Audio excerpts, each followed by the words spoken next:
I'm honored to be here to share with you today. Buddha said, in the state of love, no matter what you do, it's going to be good. That's my statement to keep me from being so nervous. So, as we begin our beautiful fall season, we're reminded that this is a time for self-reflection. We live in a constant state of self-discovery. How am I doing? Could I be doing better? The ancient Greek aphorism, know thyself, is inscribed at the Temple of Apollo at Delphi. Know thyself has been used throughout the ages as a hallmark goal. Plato wrote about Socrates' teachings and said that this statement is referred to as a long and established wisdom. Pythagoras said, man, know thyself, then thou shalt know the universe and God. The founder of Taoism, Lao Tzu, stated, he who knows himself is enlightened. But we live in a constant process of getting to know ourselves, reevaluating, reassessing, redefining, and even changing. So, in 1920, a Hindu holy man by the name of Paramahansa Yogananda came to America and established a church he called Self-Realization Fellowship. Blending Christianity with Eastern thought, the purpose was for one to become self-realized by feeling the divinity within, feeling it. Yogananda said, self-realization is the knowing in all parts of the body, mind, and soul that you are now in possession of the kingdom of God. That you do not have to pray that it come to you. That God's omnipresence is your omnipresence. And that all you need to do is improve your knowing. To improve the knowing, the Bible echoes this about our divinity. Genesis 1:27 states that God created man and woman in his image and likeness. The Hebrew translation for the word image, zelem, means nature or essence. So this implies that we're created with the nature and essence of the divine within us. In John 10:34, Jesus said, is it not written, I said ye are gods?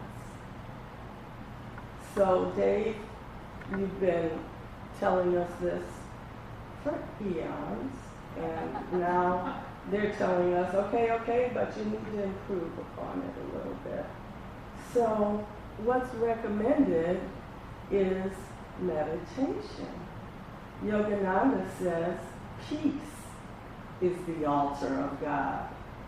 The ultimate object of meditation is to attain conscious awareness of God and of the soul's eternal oneness with God. So if we don't feel at peace, it's hard for us to go on to our next decision. And you've got to admit, life is a succession of decisions, one after another, after another, after another. Being peaceful and having clarity of mind helps us to make better decisions. Meditation is mentioned 20 times in the Bible. Joshua 1:8, God says to meditate on his word day and night. Psalm 1:2 says, his delight is in the law of the Lord, and in his law he meditates day and night.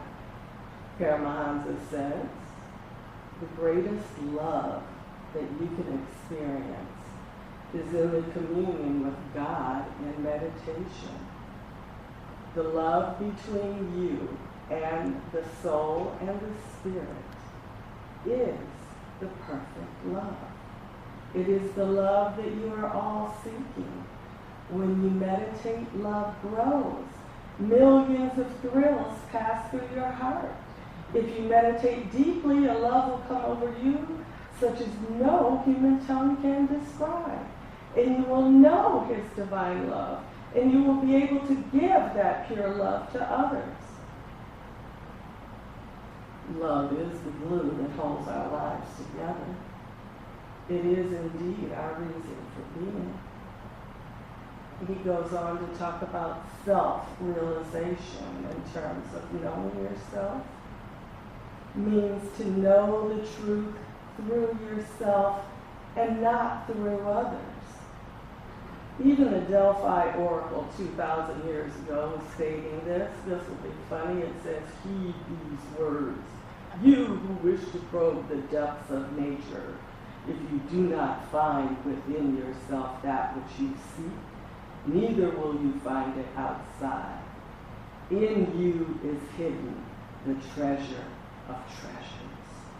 Know thyself. In terms of meditation, I'll just talk about that briefly.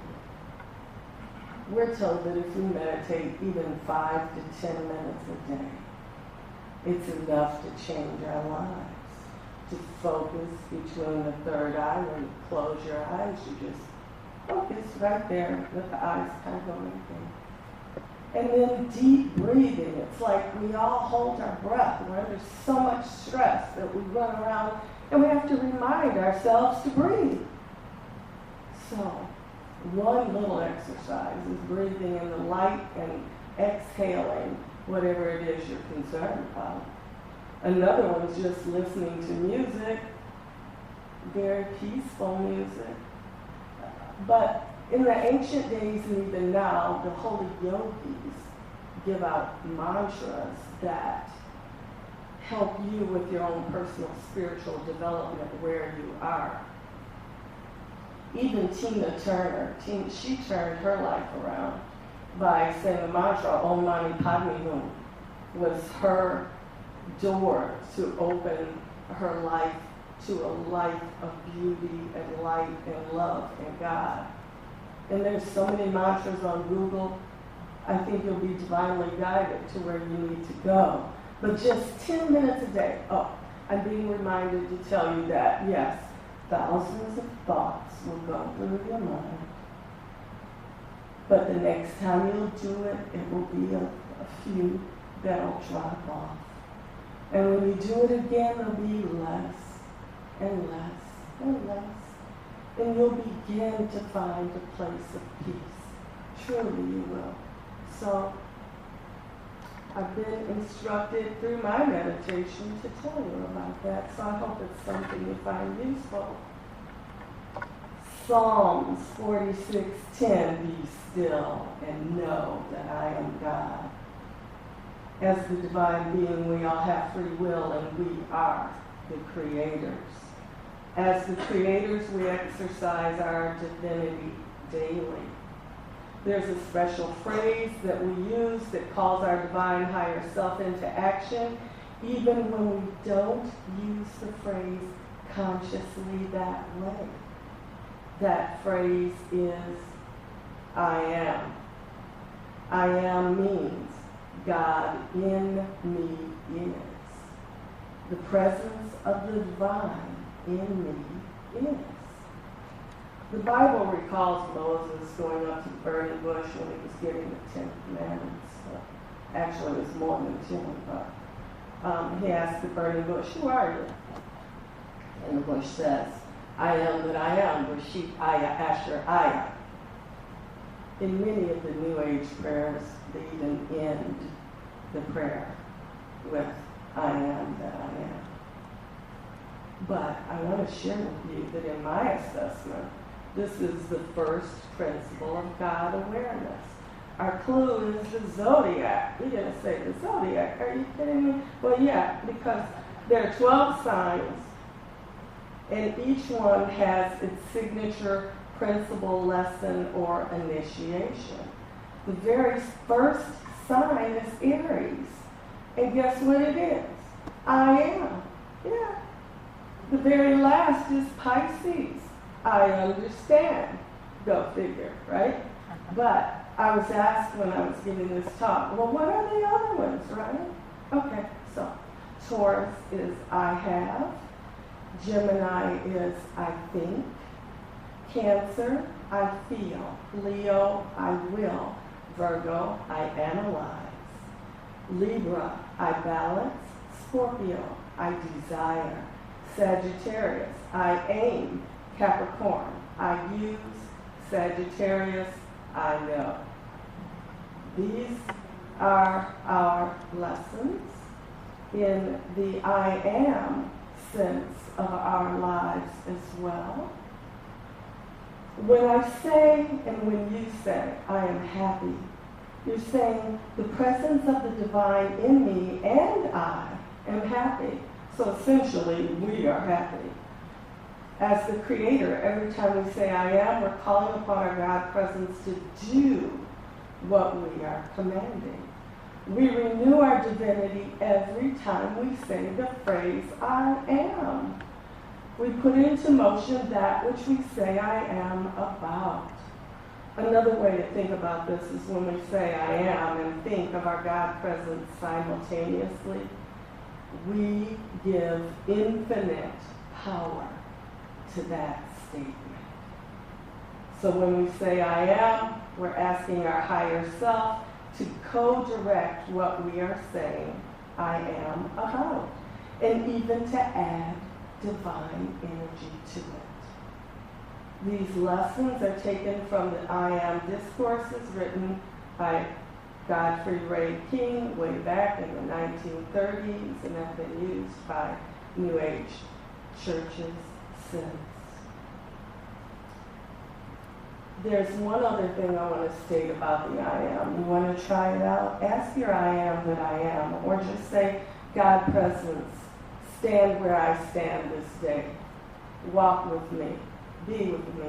Be at one with me. I am that I am. That's what we do anyway. We even use it as passwords. You know, we got to write passwords for everything. So our password is I am ... in a few numbers, right? I am, you know? Yeah. Now, do I always remember that? No. Do I say silly things like, I'm tired, and then I get more tired? Let me show you. Let me show you how I get more tired.